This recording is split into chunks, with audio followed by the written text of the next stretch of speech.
5 simple numbers just stopped an execution. Right, but they might also completely tear apart the Supreme Court's entire approach to the death penalty. Yeah. So welcome to today's deep dive.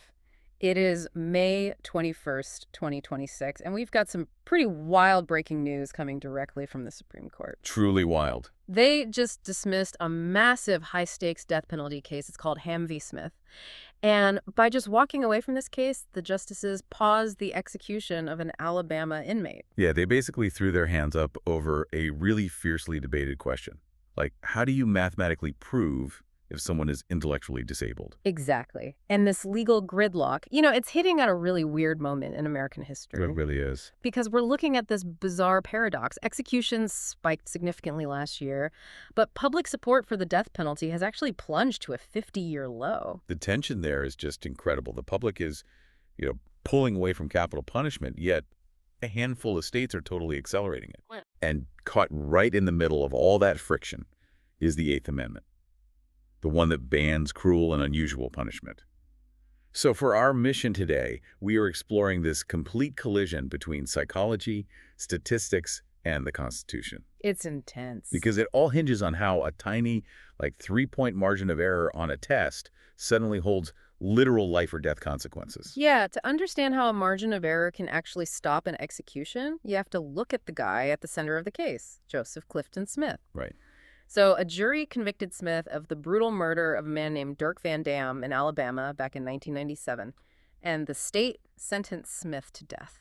But then things changed, right? Yeah, they changed drastically a few years later because of this pivotal 2002 Supreme Court ruling called Atkins v. Virginia. Oh, yeah. That 2002 ruling, it completely altered the landscape of capital punishment. How so? Well, the Supreme Court basically decided that executing someone with an intellectual disability violates the Eighth Amendment. Because it's cruel. Exactly.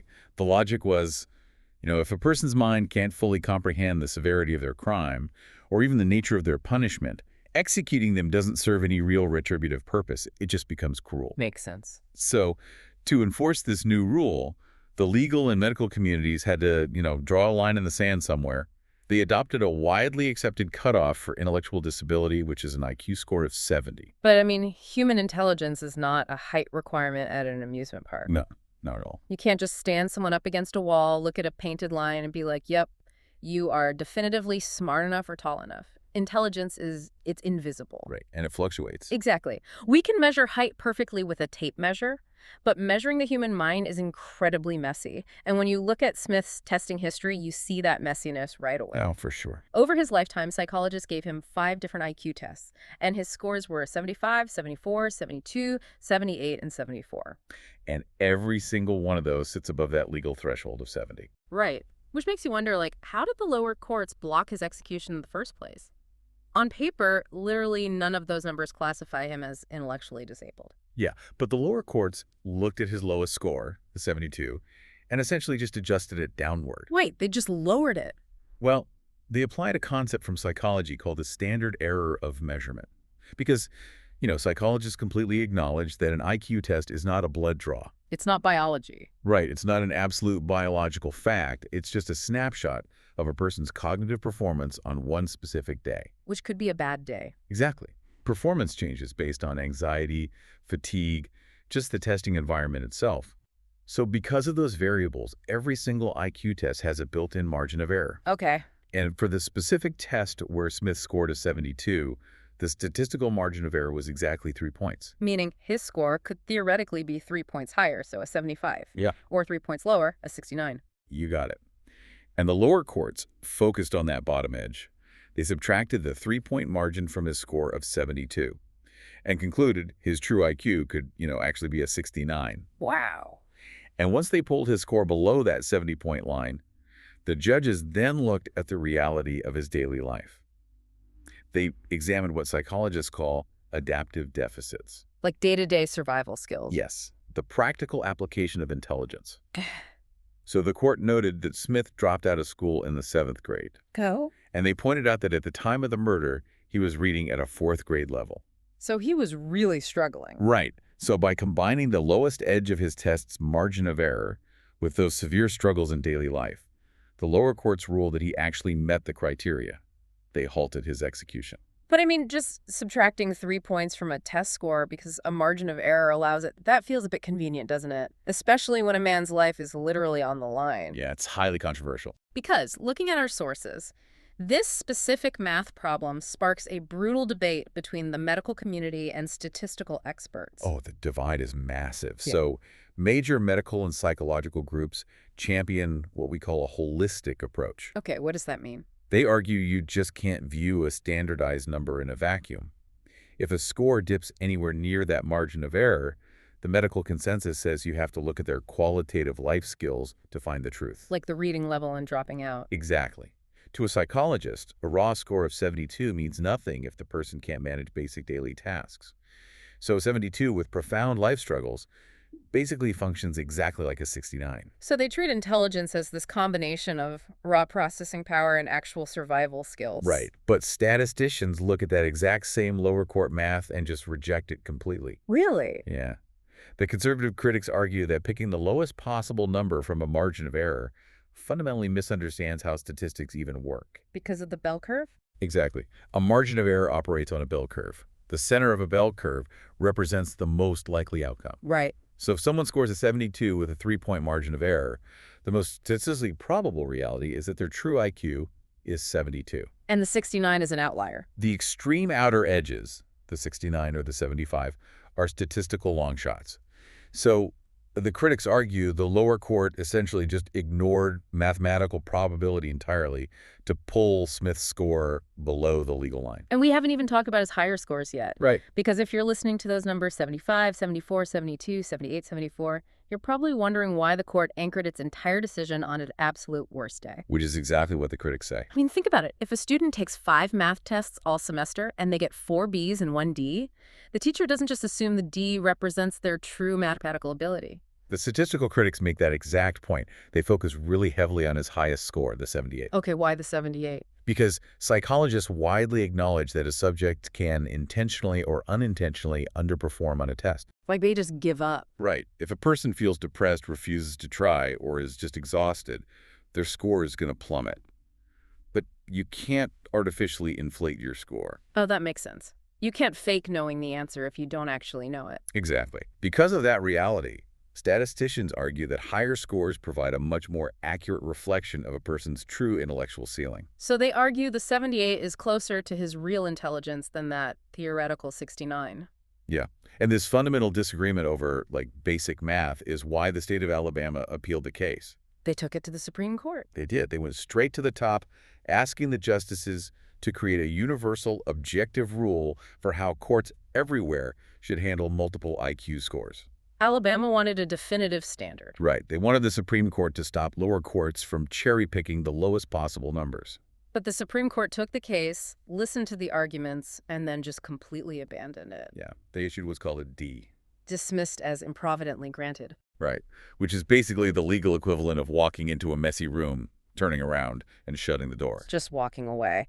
So by dismissing the case, the majority just left the lower court's block on Smith's execution firmly in place. Exactly.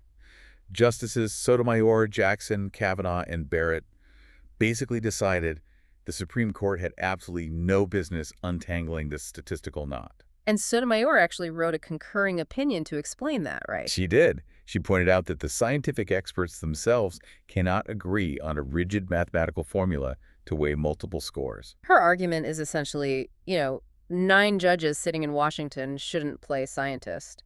Right. If the psychologists and the statisticians don't have a clean formula, the Supreme Court definitely shouldn't just invent one out of thin air just to speed up executions. Yeah, she deferred to the messiness of the science. Yeah. But walking away from the question creates incredible frustration for the conservative wing of the court. Oh, I bet. Justice Alito wrote this really scathing dissent, warning about the real-world consequences of staying silent. What was his main issue?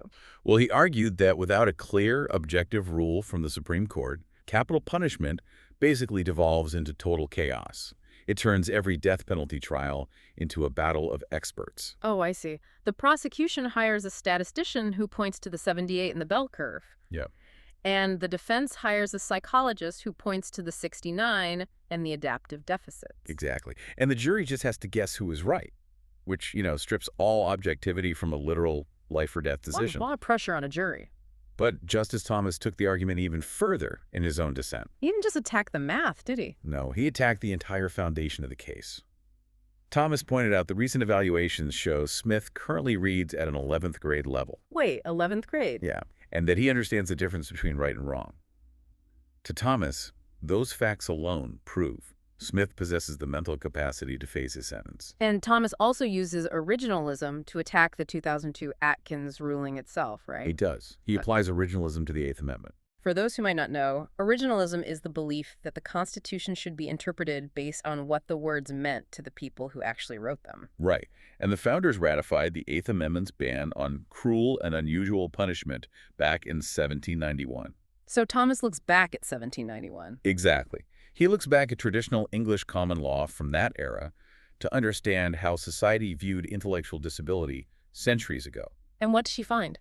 Under English common law, the justice system only spared people who suffered from profound, severe disabilities.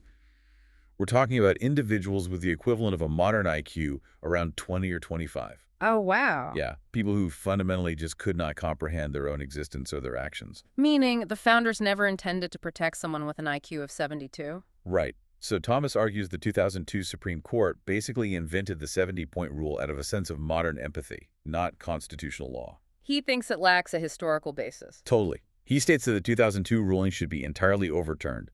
He wants the court to wipe the 70-point threshold completely off the books. Which would drastically reduce the number of inmates who even qualify for those protections. It would change everything. And, when you look at this deep ideological fracture inside the Supreme Court, you see it directly mirroring a massive divide happening across American society right now. Oh, definitely. Because we are looking at this case in 2026, and the data paints a picture of a country completely torn over the death penalty. Yeah, if you pull the statistics from the Death Penalty Information Center's 2025 report, the shift in public opinion is staggering. What do the numbers show? They show a clear trend away from capital punishment.